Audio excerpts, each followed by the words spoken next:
자, 오늘 하나님 말씀 창세기 8장 20절부터 22절까지 말씀입니다. 창세기 8장 20절부터 22절까지 말씀. 자, 우리 같이 한 목소리로 읽습니다. 노아가 여호와를 위하여 제단을 쌓고 모든 정결한 짐승과 모든 정결한 새 중에서 제물을 취하여 번제로 제단에 드렸더니 여호와께서 그 향기를 받으시고 그 중심에 이르시되 내가 다시는 사람으로 말미암아 땅을 저주하지 아니하리니 이는 사람의 마음이 계획하는 바가 어려서부터 악함이라.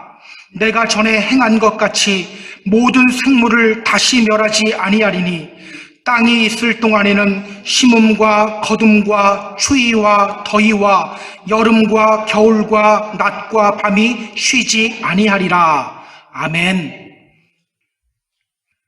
지난 주일 우리는 노아와 노아의 가족들, 그리고 방주 안에 있는 각종 들짐승들과 가축들이 방주 밖으로 나오는 장면을 함께 살펴봤습니다.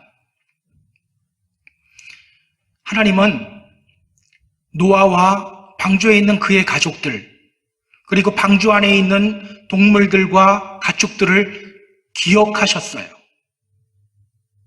그리고 하나님의 때에 그들을 위해 일하시기 시작했습니다. 하나님의 방법으로, 바람으로 물을 말리시기 시작했어요. 자, 그동안 노아는 뭐를 했죠? 그동안 노아는 뭐를 했나요? 자, 종이 비행기 날린 거 아닙니다. 새를 날렸습니다.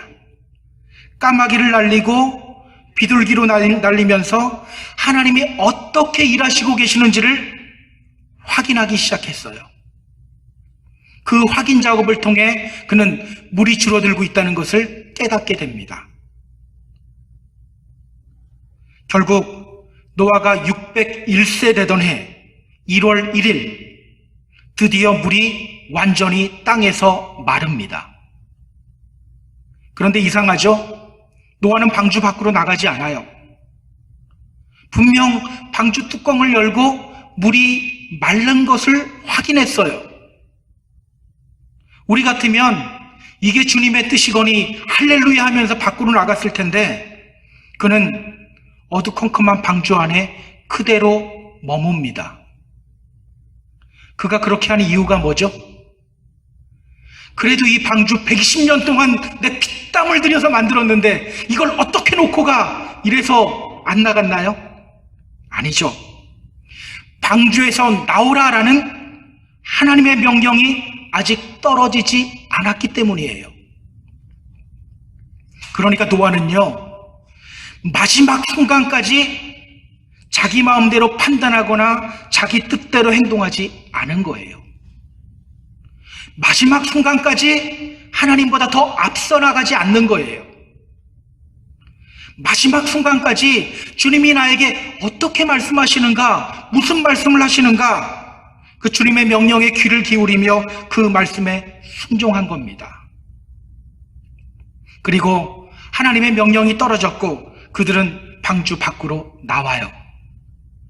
자, 성경은요, 그때 이 장면을 이렇게 묘사해요. 그 앞부분 18절, 19절을 보면요, 노아가 그 아들들과 그의 아내와 그 며느리들과 함께 나왔고 땅 위의 동물 곧 모든 짐승과 모든 기는 것과 모든 새도 그 종류대로 방주에서 나왔더라.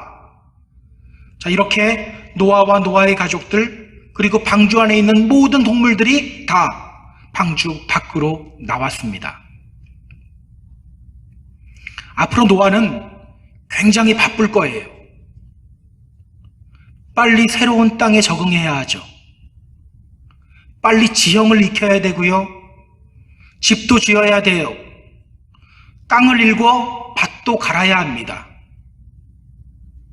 오늘 본문은요, 방주에서 나온 후 가장 처음 노아가 무엇을 했는지를 우리에게 소개하고 있어요. 그리고 그런 노아를 향한 하나님의 약속의 말씀이 나와요. 우리에게 너무나도 큰 힘과 위로가 되는 장면이고요. 너무너무 은혜가 되는 말씀이에요. 오늘 본문을 통해서 그 은혜를 함께 나눴으면 좋겠습니다. 자, 그럼 본문으로 들어갈게요. 자, 오늘 본문 20절 보시기 바랍니다. 20절. 자, 함께 읽습니다.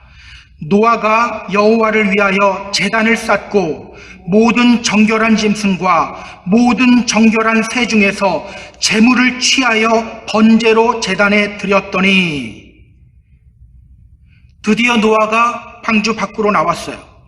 여러분, 노아가 방주 안에서 얼마나 있었죠? 자, 600세 되던 해 2월 10일 날 방주로 들어갔어요. 그리고 2월 17일 날 홍수가 시작되었어요. 그리고 그 다음 해 1월 1일에 물이 마른 것을 확인했고요. 그 후 2월 27일에 방주에서 나왔어요. 그러니까 600세 되던 해 2월 10일에 들어가서 601세 되던 해 2월 27일에 나온 거예요. 얼마나 있었죠?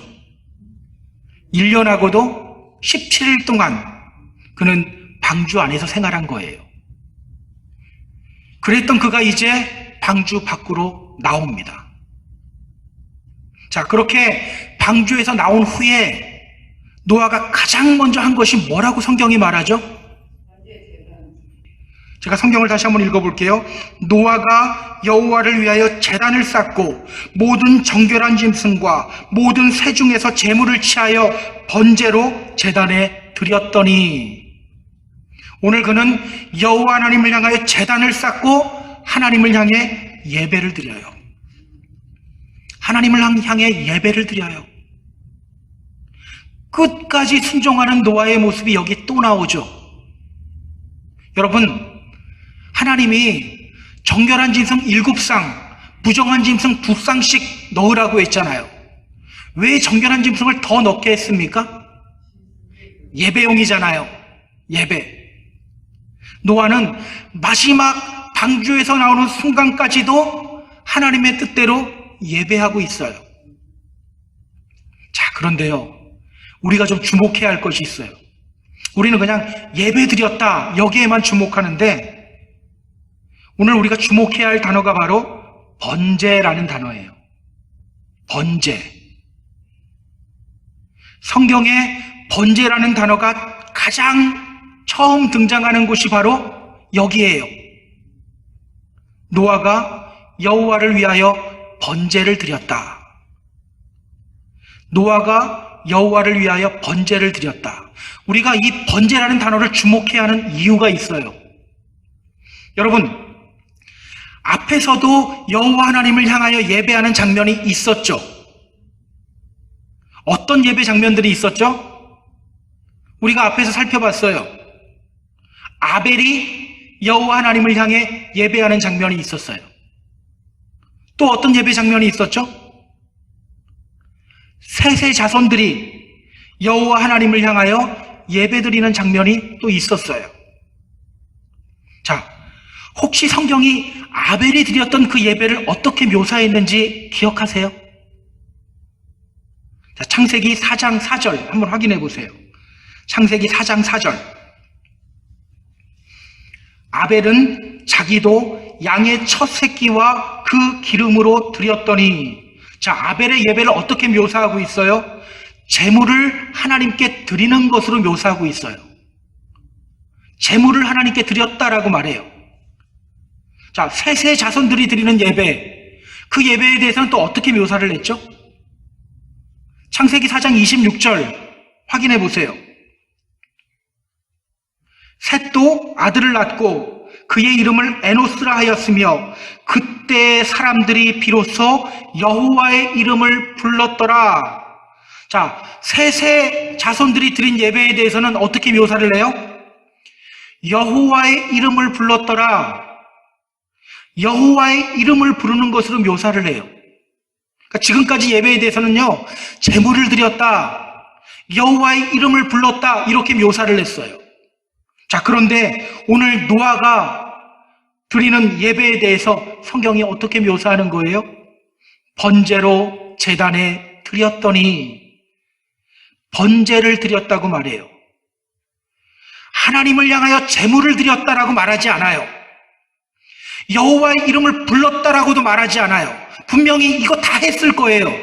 제물도 드리고 여호와의 이름도 불렀을 거예요. 그런데 번제를 드렸다라고 말해요. 여러분, 아벨이 드린 예배하고 또 셋의 자손들이 드린 예배하고 오늘 노아가 드리는 예배하고 방법적인 면에서 많이 달랐을까요? 아마 똑같았을 거예요. 그런데 성경은 오늘 노아가 드리는 예배에 대해서 번제라는 단어를 성경에서 처음 등장시키면서 사용하고 있는 거예요. 분명 어떤 의도가 있는 거겠죠.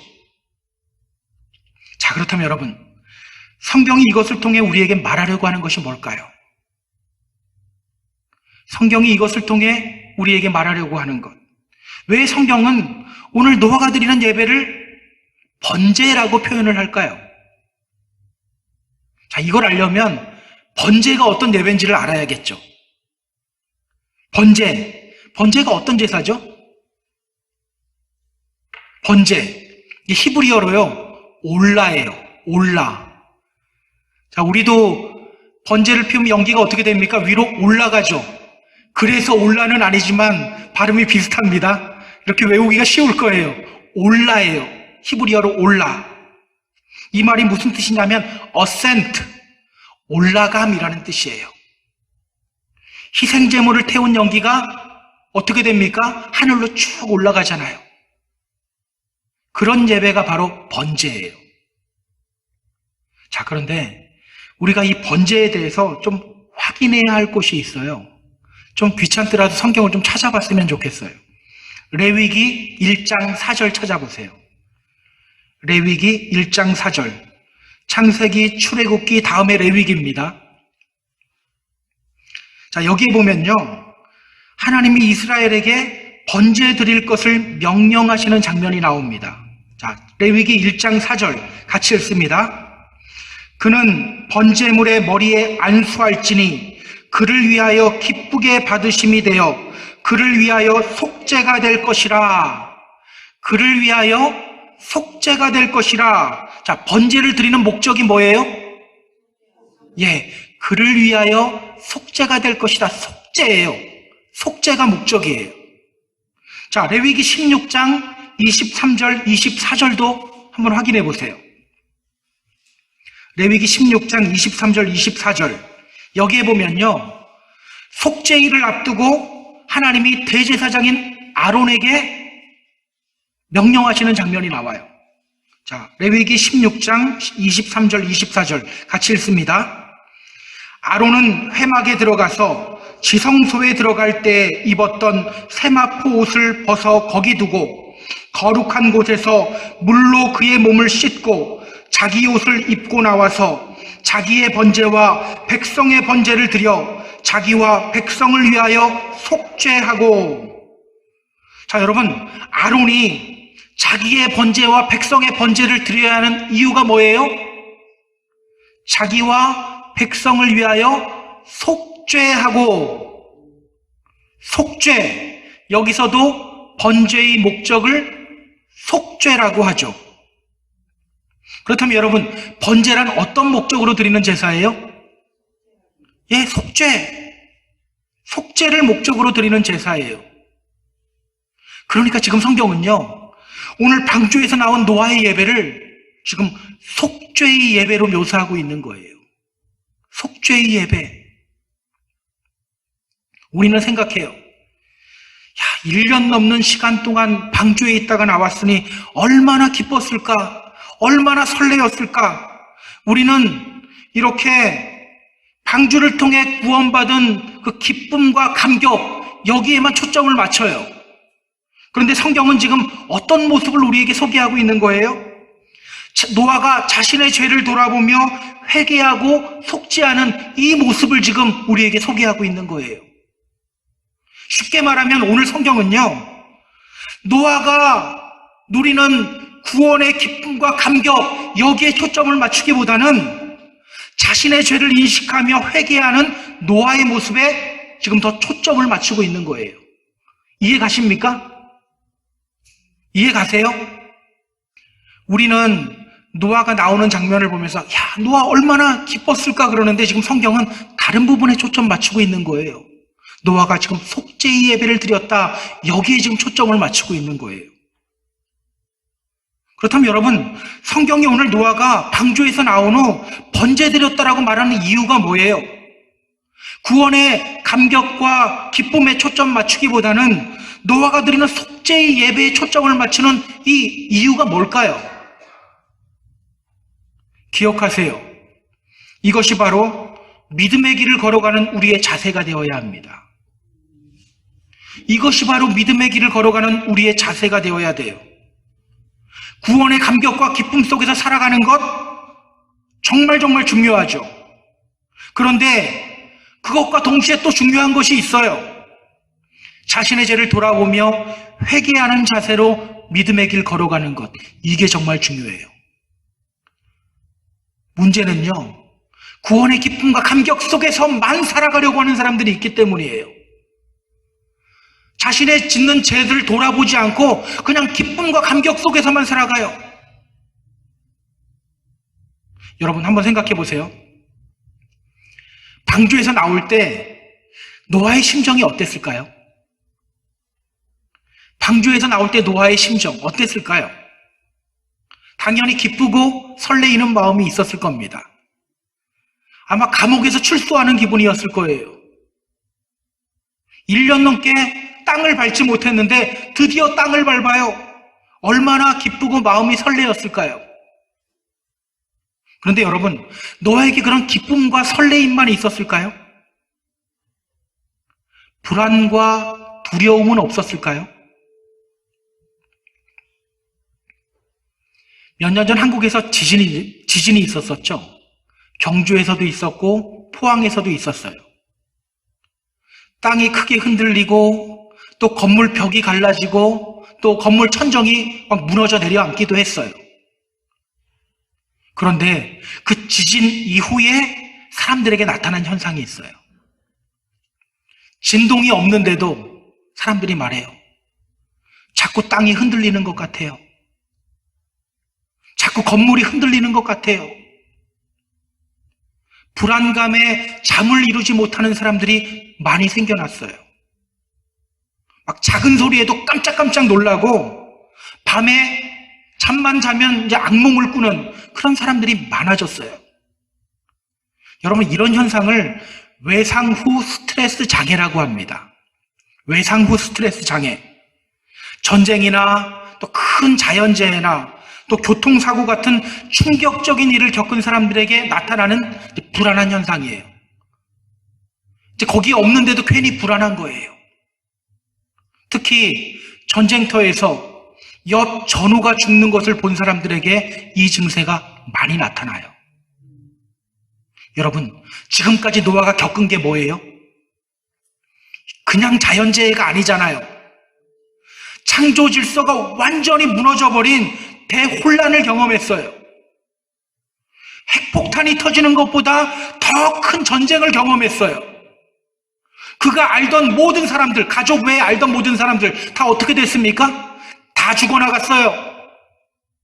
이제 자신과 자신의 가족들밖에 없어요. 그는 알죠. 다 죄 때문에 죽었어요. 그런데 자기 자신을 보니 어때요? 그들과 별로 다른 게 없어요. 자기 역시 여전히 죄인이에요. 그런데 방주 밖으로 나가래요. 어떤 마음이 들었을까요? 나도 나갔다가 다른 사람들처럼 다 죽는 거 아니야? 당연히 이런 걱정과 두려움이 들 수밖에 없어요. 오늘 그가 드리는 예배, 이 예배가 어떤 예배였을까요? 하나님, 저 역시 죄로 죽은 세상 사람들과 똑같은 존재입니다.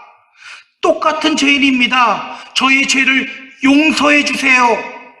이런 외침의 예배일 수밖에 없는 거예요.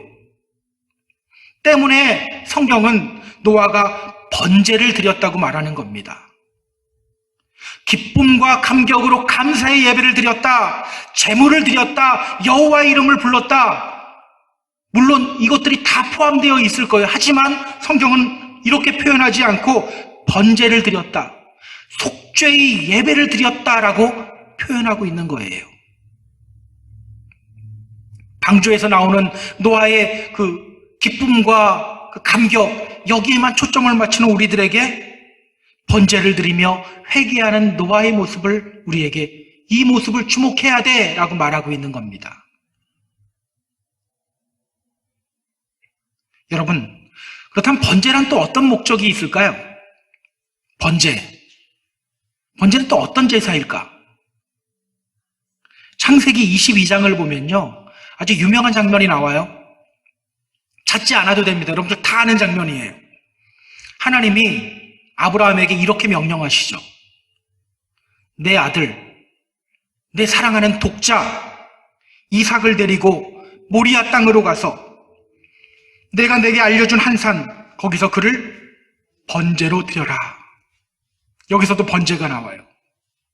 아들 이삭을 번제로 드리래요. 하나님이 이렇게 명령하신 이유가 뭐죠? 아브라함이 얼마나 하나님을 사랑하는지, 얼마나 하나님의 말씀에 순종하고 하나님께 헌신하는지를 알아보기 위해서예요. 그렇다면 여러분, 번제란 또 어떤 목적으로 드리는 제사예요? 하나님을 위해 이 한 몸 순종하고 헌신하겠습니다, 이런 고백과 결단으로 드리는 제사예요. 번제를 드리는 사람은요, 번제로 드릴 동물의 머리에 안수를 해요. 이 안수는 어떤 의미냐면 복받아라 이게 아니라 그 동물과 자신을 연합시키는 행위예요. 이제 이 동물이 내가 된 거예요. 그리고 어떻게 합니까? 싹 태워버리잖아요. 완전히 태워버리는 거예요. 따라서 번제란 하나님에 대한 헌신의 결단을 또한 의미해요. 저는 오늘 이 번제를 드리는 노아의 모습이 우리에게 도전이 되어야 한다고 생각합니다. 우리 역시 노아와 다르지 않잖아요. 주님을 오랫동안 믿어오고 있지만 여전히 내 마음에는 죄악이 가득해요. 교회에 출석하며 방주 안으로 들어와 있지만 여전히 죄를 지으며 살아가요. 여전히 변하지 않는 내 모습, 그 모습을 보며 슬슬 불안감이 오기도 해요. 내가 과연 주님 제대로 믿고 있는 건가? 나 천국 백성이 맞나? 사실 근데 여러분, 이런 의문이 들지 않으면요, 그게 더 문제입니다. 자기 죄를 보지 못하는 거거든요. 죄를 인식하지 못하는 거거든요. 교만한 거거든요. 더 큰 문제예요. 자, 그런데 우리가 이런 죄로 인한 불안감 속에서 이 불안감을 느낄 때 사람들이 가장 많이 보이는 반응이 뭔지 아세요? 주로 어떤 반응을 보이는지 아세요? 하나님께 헌신하며 하나님께로 나아가야 되는데 사람에게로 가요. 어떻게 말하냐면, 에이, 다 그래. 저 사람도 저렇게 하는데 뭐, 목사도 저렇게 하던데 뭐, 다 이렇게 가요. 지금 누구에게로 가는 거예요? 하나님과 나와의 관계 속으로 들어가야 되는데 사람에게로 가는 거예요. 믿으면서 찔림이 있으면 주님께 눈을 돌려야 하는데 다른 사람에게로 가요. 목사도 그렇게 하던데 뭐, 저 사람도 저렇게 하던데 뭐, 이렇게 핑계대면서 자기 안에 있는 죄에 대한 두려움과 불안감 외면해버려요. 때문에 오늘 노아의 모습이 우리에게 도전이 되어야 되는 겁니다. 여러분, 오늘 우리가 해야 할 것이 무엇입니까? 주님 믿으며 방주 안으로 들어왔지만 여전히 죄를 지으며 여전히 불안하고 두려움을 느끼는 우리들, 그런 우리들이 해야 할 것이 뭡니까? 늘 자신이 죄인임을 인식하며 회개의 자리로 나아가야 돼요. 다른 사람 핑계댈 필요 없어요. 하나님과 나의 관계 속으로 들어가야 돼요. 그리고 노아와 같이 주님께 번제를 드리는 자세가 오늘 우리에게 필요해요. 기억하세요. 분명 우리는 구원의 기쁨과 감격 속에서 살아가야 돼요. 주님이 나를 방주로 이끄셨고 나를 구원하셨어. 이 고백이 우리 안에 있어야 돼요. 그러나 동시에 우리가 끊임없이 인식해야 될 것, 주님, 제가 바로 죄인입니다. 이런 자기 고백이 우리 안에 있어야 해요. 다른 사람 핑계대면서 내 죄를 외면하는 것이 아니라 죄의 문제를 하나님께로 가져갈 수 있어야 합니다. 그렇게 회개의 몸부림이 늘 우리 안에 있어야 돼요. 이것이 바로 주님으로부터 구원받은 사람들이 보여야 할 반응입니다. 그때 우리가 누리는 구원의 기쁨과 감격이 더 온전해지는 거예요. 우리가 부르는 찬송 중에 Amazing Grace라는 찬송이 있잖아요. 나 같은 죄인 살리신 주 은혜 놀라워. 나 같은 죄인 살리신 주 은혜 놀라워. 언제 이렇게 놀라운 하나님의 은혜를 보고 경험하게 됐어요? 나 같은 죄인 살리셨다. 이 고백이 있을 때예요. 그런데 죄인임을 깨닫지 못하고 늘 하나님 앞에 그냥 고개 뻣뻣하고 그러면서 은혜를 누린다고요? 온전한 은혜를 누릴 수가 없는 거예요. 내가 죄인임을 고백하고 그와 같은 나를 구원하신 주님을 묵상할 때 구원받은 그 기쁨과 감격이 더 온전해지는 겁니다. 여러분, 우리는 세상으로부터 구원받은 사람들이죠. 우리 주님이 말씀하셨잖아요. 내가 너희를 세상에서 택했다. 여러분, 우리가 세상 사람들보다 조금 더 낫기 때문에 하나님이 우리 택하신 건가요? 그래도 아무리 생각해도 내가 세상 사람들보다는 좀 나은 구석이 있기 때문에 하나님이 나를 택하셨겠지. 혹시 이렇게 생각하는 분 있나요? 성경은요, 절대로 그렇게 말하지 않아요. 성경은 뭐라고 말합니까? 우리가 아직 죄인 되었을 때 그리스도께서 우리를 위하여 죽으심으로 하나님께서 우리에 대한 자기의 사랑을 확증하셨느니라 라고 말하잖아요. 우리가 여전히 죄인이었을 때, 남들보다 조금 나아서 아니에요, 여전히 죄인이었을 때 하나님이 우리를 택하시고 구원하신 거예요. 우리 한번 생각해 보세요. 그냥 딱 한번 생각해 보세요. 오늘 우리가 세상 사람들과 다른가요? 교회가 세상 사람들과 다른가요? 여러분, 세상 사람들 중에 우리보다 착하고 좋은 일 하는 사람들 널렸어요. 사실 우리요, 세상 사람들과 좀 다르지 않아요. 오죽하면 믿는 사람들이랑 믿지 않는 사람들이랑 똑같다는 말이 나옵니까? 그런 우리를 하나님이 세상으로부터 선택하시고 구원해 주셨다라는 거예요. 그렇다면 오늘 우리에게 필요한 것이 뭡니까? 나 이렇게 잘 믿는 사람이야. 이런 믿음의 자랑이 아니에요. 저는 이 믿음 자랑 왜 하는지 모르겠어요. 믿음, 하나님의 선물이잖아요. 내 거예요? 왜 남의 거 갖고 자랑합니까? 하나님이 주신 건데 왜 하나님이 주신 거 갖고서는 왜 내 것인 것 마냥 막 자랑을 해요? 우리에게 필요한 것은요, 이런 종류의 믿음 자랑 아니에요. 그냥 덮어놓고 구원의 기쁨과 감격에 빠지는 것, 이것도 아니에요. 오늘 우리에게 필요한 것은요, 나 같은 죄인을 하나님이 구원하셨다. 바로 이 고백이에요. 늘 자신이 죄인임을 인식하며 회개하며 번제를 드리는 믿음의 자세, 그 자세가 오늘 우리에게 필요해요. 그것이 바로 구원받은 믿음의 성도들의 자세입니다. 안타까운 것은요, 구원의 기쁨과 감격만 누리려고 하는 성도들이 많다는 거예요. 자신이 죄인임을 인식하지 않아요. 회개의 메시지가 자신을 찌르면 오히려 공격 자세를 취해요. 이런 경우가 너무나도 많아요. 입에서는 하나님 찬양이 나가면서 또 한쪽에서는 험담도 같이 나가요. 성경은 한 입으로 하나님 찬양하는 것과 다른 사람 저주하는 게 한 입에서 절대 나갈 수 없는 거라고 하는데 우리는 그 어려운 걸 해내요.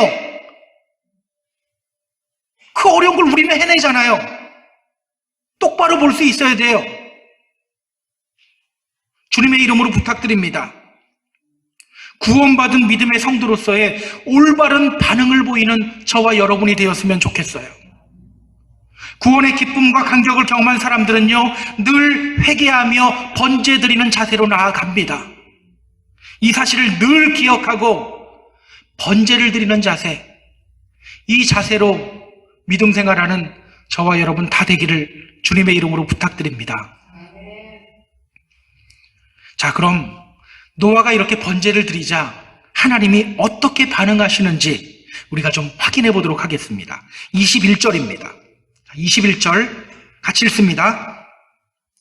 여호와께서 그 향기를 받으시고 그 중심에 이르시되 내가 다시는 사람으로 말미암아 땅을 저주하지 아니하리니 이는 사람의 마음이 계획하는 바가 어려서부터 악함이라.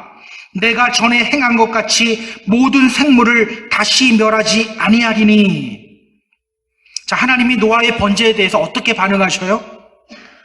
여호와께서 그 향기를 받으시고, 여호와께서 그 향기를 받으시고, 향기를 받으셨다는 것은요, 노아가 드리는 회개의 예배를 받으셨다는 거예요. 기억하세요. 우리 하나님은 우리의 속죄의 예배를 받으시는 분이세요.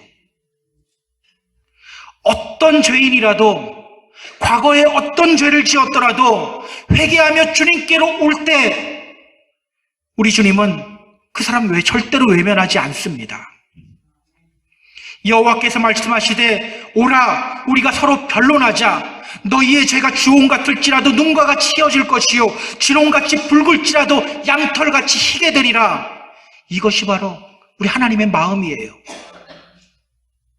뭐가 두려워서 우리가 내 죄를 외면합니까? 하나님께 속죄의 예배 드리기만 하면 주님이 받아주시는데 뭐가 무서워서 자꾸 외면하고 죄 안 지은 것처럼 해요. 이런 하나님의 마음을 가장 잘 표현한 이야기가 바로 탕자의 이야기입니다. 둘째 아들이 아버지에게 자신의 몫을 떼달라고 해요. 여러분, 이게요, 율법에 의하면 죽어야 되는 거거든요. 자기의 몫을 챙기는 거는 아버지를 죽은 사람 취급하는 거잖아요. 근데 아버지가 살아있는데 내 몫이 띄워달래요. 이거 다른 마을 사람들이 알면요, 돌에 맞아 죽어야 돼요. 그 둘째 아들이 나가서 허랑방탕하게 살다가 아버지께로 와요. 아버지께로 돌아올 때 아버지가 어떻게 해요? 아버지가 먼저 그 아들을 발견해요. 아버지가 먼저 그 아들에게 달려가요. 아버지가 먼저 그 아들을 와라 껴안아요. 여러분, 왜 이렇게 했을까요? 아까도 이야기했지만 지금 이 둘째 아들은요, 이렇게 돌아오면 먼저 발견된 동네 사람들에게 돌에 맞아 죽어야 돼요. 아버지가 먼저 달려가서 와라 껴안는 거예요. 그 날라올 돌들 아버지가 대신 막아버리는 거예요. 이런 분이 바로 우리 하나님이십니다. 어떤 죄를 지었더라도 하나님께로 올 때 하나님이 용서해 주신다는 사실 믿으시기 바랍니다. 자, 하나님이 그렇게 노아의 번제를 받으셨어요. 자, 그 후에 하나님이 뭐라고 말씀하시죠? 내가 다시는 사람으로 말미암아 땅을 저주하지 아니하리니. 자, 하나님이 마음속으로 이렇게 하셔요. 내가 다시는 사람으로 말미암아 땅을 저주하지 않겠다.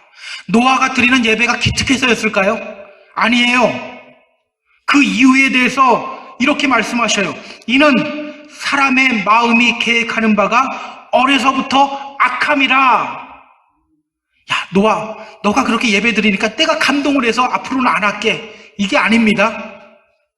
이는 사람의 마음이 계획하는 바가 어려서부터 악함이다. 자, 우리는 방주 안에 부정한 짐승들도 넣으라고 할 때 이런 의문이 들었어요. 아니, 왜 부정한 짐승들 넣지? 이왕 땅을 깨끗하게 청소할 거면 청결한 짐승만 넣으면 되는 거 아니야? 그런데 여러분, 그 부정한 짐승이 누구예요? 바로 우리였던 거예요. 바로 우리였던 거예요. 사람의 마음이 계획하는 바가 어려서부터 악함이라. 바로 우리예요. 실제로 인간들은요, 이 대홍수를 경험하고도 정신 못 차리잖아요. 노아의 후손들 나중에 뭘 세웁니까? 바벨탑을 세워요. 이제는 홍수가 와도 하늘에 맞닿아 있으면 나는 살 수 있다. 하나님이 분명히 이제는 홍수로 멸하지 않을 것이다 라고 했는데도 믿지 못해요. 바벨탑을 세우며 나가요. 이게 인간이에요. 그래서 성경은 말하죠. 기록된 바 의인은 없나니 하나도 없으며 깨닫는 자도 없고 하나님을 찾는 자도 없고 다 치우쳐 무익한 자가 되고 선을 행하는 자가 없을 때 하나도 없다라고 말해요. 여기 한두 명 좀 끼워줬으면 좋겠는데 하나도 없대요. 하나도. 자, 그런데 오늘 하나님이 말씀하시죠. 내가 다시는 사람으로 말미암아 땅을 저주하지 아니하리니 이는 사람의 마음이 계획하는 바가 어려서부터 악함이다. 그러면서 이렇게 말씀하셔요. 내가 전에 행한 것 같이 모든 생물을 다시 멸하지 아니하겠다. 여러분, 이 말이 무슨 뜻입니까? 다시는 홍수로 심판하지 않겠다는 거예요. 또 다시 말하면요, 이제부터는 다른 방법 쓰겠다라는 거예요. 단순히 나는 홍수로 안 해, 이게 아니라 다른 방법 쓰겠다는 거예요. 그 다른 방법이 뭡니까? 바로 예수님의 십자가 사건인 겁니다. 이제는 심판이 아니라 은혜의 방법을 사용하겠다라는 거예요. 이제는 심판이 아니라 은혜를 사용하겠다. 기억하세요. 이것이 바로 대홍수 심판의 핵심 메시지입니다. 심판이 아닌 은혜를 사용하겠다. 인간은 스스로 의롭게 될 수 있는 존재가 아니에요. 혼내고 벌 준다고 되는 존재도 아니에요. 노력한다고 되는 존재도 아니에요. 때문에 주님이 직접 일하시겠다라는 거예요. 예수 그리스도의 십자가를 통해서 우리 주님이 우리를 의롭게 만들어 주시겠다라는 거예요. 어차피 벌 줘도 안 돼. 지들이 노력해도 안 돼. 주님이 의인의 자리로 올려놓겠다는 겁니다. 뭐로? 십자가 은혜로. 여러분, 이와 비슷한 말씀이 신명기에도 나와요. 우리 신명기도 좀 찾아보죠. 신명기 9장 3절 한번 보세요. 신명기 9장 3절. 창세기, 출애굽기, 레위기, 민수기, 신명기입니다. 5번째 책이에요. 신명기 9장 3절.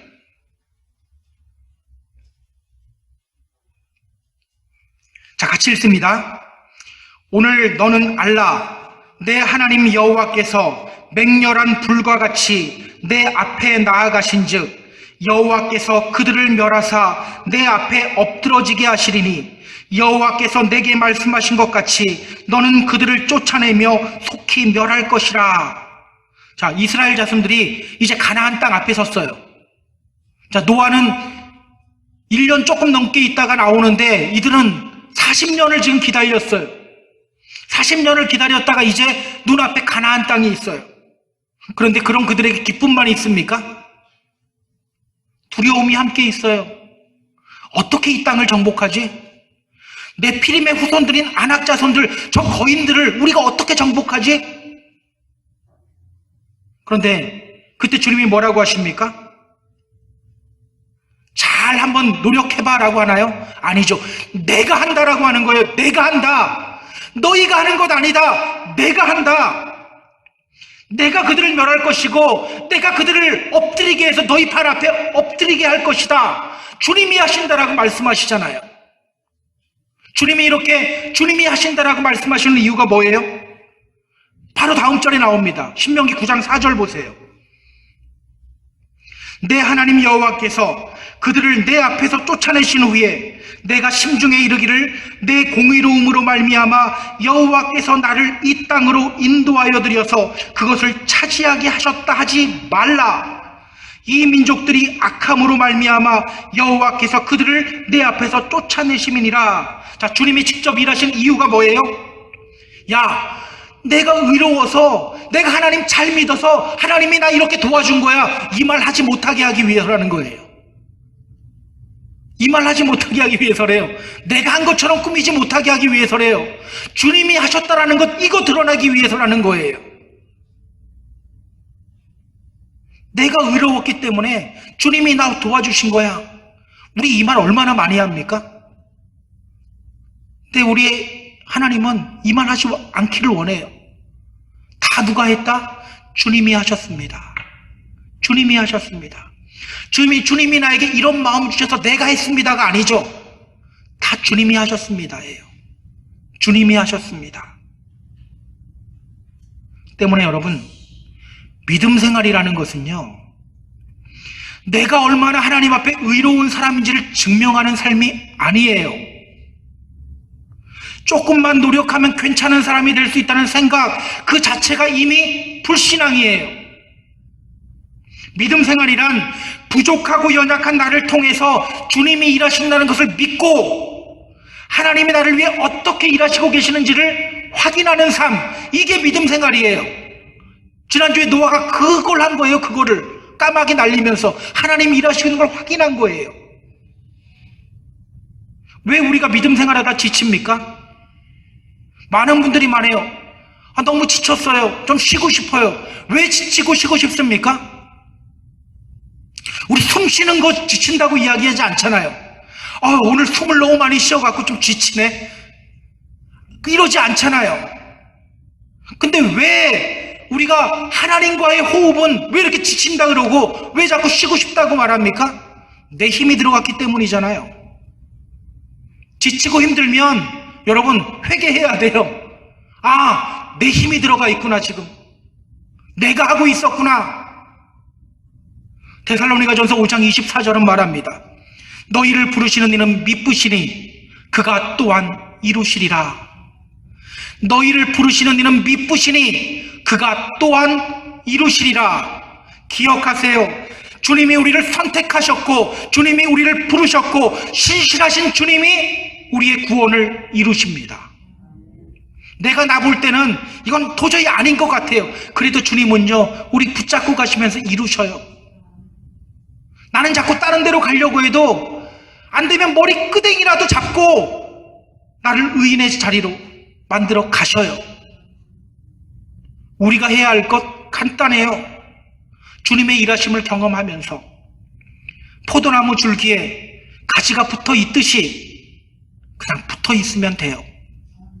그러면 주님이 이루십니다. 열매 누가 맺게 하셔요? 주님이 맺게 하신다고 하잖아요. 주님이 우리의 구원의 완성을 이루십니다. 이 사실을 늘 가슴속에 품고 믿음의 길 걸어가는 저와 여러분 되었으면 좋겠어요. 자, 이제 우리는 마지막으로 우리의 구원을 위해 일하시고 계시는 하나님을 늘 묵상하기를 결단해야 합니다. 자, 22절 보세요. 22절 같이 읽습니다. 땅이 있을 동안에는 심음과 거둠과 추위와 더위와 여름과 겨울과 낮과 밤이 쉬지 아니하리라. 자, 오늘 하나님은 다시는 모든 생물을 멸하지 아니할 것이다 라고 말씀하시면서 이 말씀을 하세요. 땅이 있을 동안에는 심음과 거둠과 추위와 더위와 여름과 겨울과 낮과 밤이 쉬지 아니할 것이다. 여러분, 이 말이 무슨 뜻이에요? 하나님이 일하고 계신다는 거예요. 자, 창조과학에 있는 분들은요, 이걸 어떻게 해석하냐면, 그 전에는 위에 물이 있었기 때문에 이게 이제 비닐하우스와 같은 효과가 있어서 사람이 살기 가장 좋은 그런 환경이었다라는 거예요. 그런데 노아의 홍수로 인해서 물이 다 밑으로 떨어졌기 때문에 그 다음서부터 사계절이 있다라고 말해요. 근데 성경은요, 지금 거기에 집중하지 않아요. 계절이 계속해서 바뀌듯이, 낮과 밤이 쉬지 않고 바뀌듯이 그렇게 주님이 뭐 하신다? 일하신다라는 거예요. 무엇을 위해서? 우리의 구원을 위해서. 그렇다면 여러분, 우리가 계절이 바뀌고 낮과 밤이 바뀌는 것을 보면서 우리가 기억해야 할 것이 뭐예요? 야, 시간 왜 이렇게 빨리 가? 이게 아니입니다. 이게 먼저가 아니에요. 하나님이 지금 이 시간을 통하여 나를 만들어 가시고 나의 구원을 향해서 일하고 계시는구나. 우리 주님이 이 시간에도 일하고 계시는구나. 여러분, 이거 깨달아야 되는 거예요. 우리 사랑하는 펜사콜라 한인교회 성도 여러분, 지금 이 시간에도 주님이 우리의 구원을 위하여 일하시고 계심을 기억하시기 바랍니다. 그러한 주님을 묵상하며 구원의 기쁨과 감격만 누리려고 하는 것이 아니라 회개의 자리, 번제를 드리는 자리로 나아가시기 바랍니다. 그렇게 우리를 다듬어 가시며 만들어 가시는 주님을 삶 속에서 경험하는 저와 여러분 다 되기를 주님의 이름으로 축복합니다. 그렇게 늘 믿음의 자리 지키며 구원의 완성을 이루게 되는 복을 누리는 저와 여러분 다 되기를 주님의 이름으로 다시 한번 축복합니다.